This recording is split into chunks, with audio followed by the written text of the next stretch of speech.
Diabetes और weight loss के patients के लिए LDCF डाइट यानी low density carbohydrate and fat diet के 7वें एपिसोड में हम चर्चा करेंगे कि हमें मेन कोर्स मील के अंदर, लंच और डिनर के अंदर क्या सब्जियां, किन भाजियों को हम सेफली इस्तेमाल कर सकते हैं।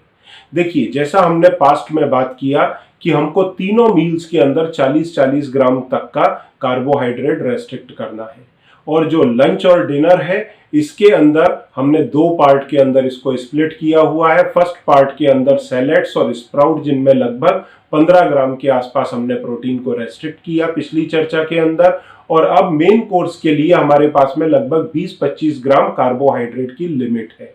अब इसमें जो मेन हिस्सा होता है वो होता है वेजिटेबल्स का, गीली भाजी, सूखी भाजी। अब जहां तक सब्जियों का सवाल है, सभी प्रकार की सब्जियां सेफ है एक्सेप्ट 7 वेजिटेबल।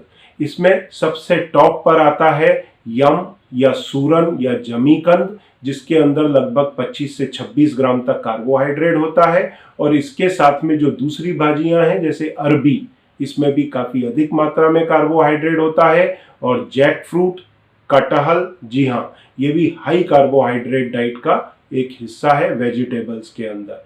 इसके बाद आने वाली कुछ सब्जियां जैसे कच्चा केला, जिसकी अक्सर नॉर्थ इंडिया में और साउथ में तो बनाई ही जाती है इसकी भाजी, इसे डायबिटीज के पेशेंट्स को अवॉइड करना चाहिए।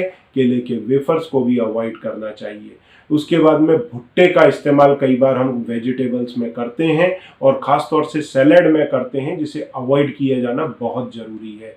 और इसके बाद आता है हमारा मेन वेजिटेबल आलू राजा। जी हाँ, इसमें लगभग 20 ग्राम तक कार्बोहाइड्रेट है ईच 100 ग्राम में। हालांकि इस पर मैं एक सेपरेट वीडियो बनाऊंगा, क्योंकि आलू के डिफरेंट वेरिएंट के रूप में भी हम इसको इस्तेमाल करते हैं, जैसे भून के, उबाल के, रॉ आलू की सब्जी, या फिर चिप्स बना के, तल के।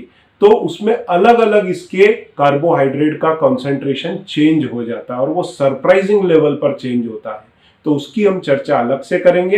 अभी हम सब्जी की बात करते हैं, तो उसमें लगभग 20 ग्राम कार्बोहाइड्रेट होता है, जिसे अवॉइड करना जरूरी है। और इसके साथ में है स्वीट पोटैटो यानी शकरकंद, इसको भी अवॉइड करना चाहिए। अब इसके बाद में कुछ सब्जियां हैं जो कम क्वांटिटी में यूज होती हैं, उनमें लगभग 10 ग्राम के ऊपर, करीब 15 ग्राम के आसपास कार्बोहाइड्रेट होता है। उन्हें अगर ना भी अवॉइड करें तो चलेगा, क्योंकि उसकी बहुत बड़ी क्वांटिटी हम यूज नहीं करते, जैसे मटर या फिर कमल ककड़ी। इसका इस्तेमाल बहुत ही कम होता है, या क्वांटिटी कम होती है, या बहुत कम बार यूज होता है। तो अगर उसको आप कंज्यूम करते भी हैं तो उससे कुछ खास फर्क नहीं पड़ेगा। इसके अलावा जितनी भी प्रकार की सब्जियां हैं, लौकी, कद्दू, तोरई, भिंडी, उसके बाद में करेला, परमल, टिंडे, जितने भी वेजिटेबल्स हैं, बैंगन, हाँ, इन सब का आप भरपूर इस्तेमाल कर सकते हैं। इन सब के अंदर 3 ग्राम से लेकर के 8 ग्राम तक कार्बोहाइड्रेट पाया जाता है। ये लो इन कार्ब है, इन्हें आप कंज्यूम करें तो आपकी जो सूखी भाजी है उसमें हद से हद 4 से लेकर के 6 या 8 ग्राम तक कार्बोहाइड्रेट ही आएगा। अब हम बात करेंगे गीली भाजी की। गीली भाजी को हम 2 पार्ट में स्प्लिट करेंगे, वेज, नॉन वेज। गीली जो भाजी वेजिटेरियंस के लिए बनेगी, उन्हें, या नॉन वेज वालों के लिए भी मैं स्ट्रिक्टली बोलूंगा कि वो लोग गीली भाजी के अंदर प्रोटीन वाली चीज ही इस्तेमाल करें। जैसे वेजिटेरियंस के लिए 3 प्रमुख सोर्स होते हैं प्रोटीन के, क्योंकि हमारी जो दिन भर की प्रोटीन की रिक्वायरमेंट है, एक फीमेल के लिए लगभग 45 से 50 ग्राम और एक मेल के लिए लगभग 55 से 60 ग्राम। तो इससे भरपाई करने के लिए हमको प्रोटीन युक्त भोजन बहुत जरूरी है। हालांकि सुबह में जो हमने चीले लिए थे उसमें हमको थोड़ा प्रोटीन मिल सकता है, या दोपहर में जो हमने स्प्राउट लिया मेन कोर्स के फर्स्ट पार्ट के अंदर, उसमें हमको थोड़ा सा प्रोटीन मिलता है, पर इससे हमारी पूरे दिन की रिक्वायरमेंट फुलफिल नहीं होती।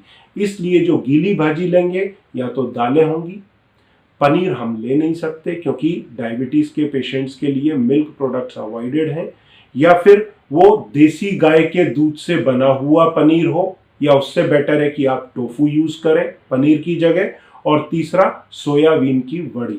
ये 3 मेन सोर्स हैं वेजिटेरियंस के लिए प्रोटीन के। हालांकि इसके अपार्ट कुछ और भी सोर्सेज हैं, जैसे चीज या फिर योगर्ट, पर योगर्ट फिर वापस वही बात आ जाती है, अगर A2 मिल्क का होगा तो डायबिटीज के पेशेंट्स को नुकसान करेगा। तो ये जो सब्जी बनाएंगे ग्रेवी वाली, उसमें प्रिफर यही करें कि टोफू, दाल या फिर आपका सोया वड़ी का इस्तेमाल हो।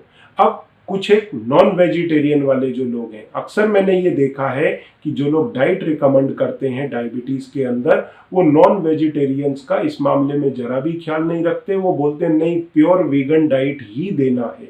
क्यों ऐसा बोला जाता है? कि नॉनवेज से इन्फ्लामेशन होने का बॉडी में चांस होता है, जो इनडायरेक्टली अफेक्ट करता है आपके डायबिटीज और उसके साइड इफेक्ट्स को। तो जहां तक हो सके आप वेजिटेरियन पर स्ट्रिक्ट रहें, पर अगर आपको नॉनवेज यूज करना ही है तो एक रेस्ट्रिक्टेड मात्रा में स्पेसिफिक तरीके से बना के थोड़ी मात्रा में यूज कर सकते हैं, जिसमें एग विदाउट योक, चिकन या फिश का इस्तेमाल किया जा सकता है। रेड मीट को पूरी तरह से अवॉइड करना है। और एक चीज ध्यान रहे, इसको कुकिंग करते समय ऑयल का कम से कम इस्तेमाल हो, और नॉनवेज के ऑयल वाले जो फैट वाले पोर्शन है उनका भी कम से कम इस्तेमाल हो।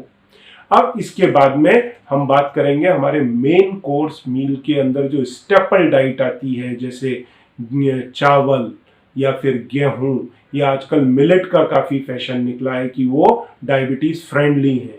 तो इसमें ढेर सारा कंफ्यूजन दुनिया के अंदर सभी तरह के डाइटिशियंस ने, न्यूट्रिशनिस्ट ने या फिर आर्टिकल लिखने वालों ने, कंपनियों ने फैला के रखा है।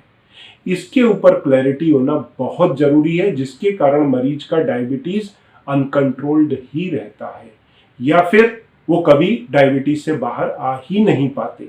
इसकी चर्चा हम हमारे नेक्स्ट एपिसोड में करेंगे। तो फ्रेंड्स, अगर ये वीडियो आपको पसंद आया, आप इसे जरूर लाइक करें, अपने फ्रेंड्स के साथ शेयर करें। Thank you very much.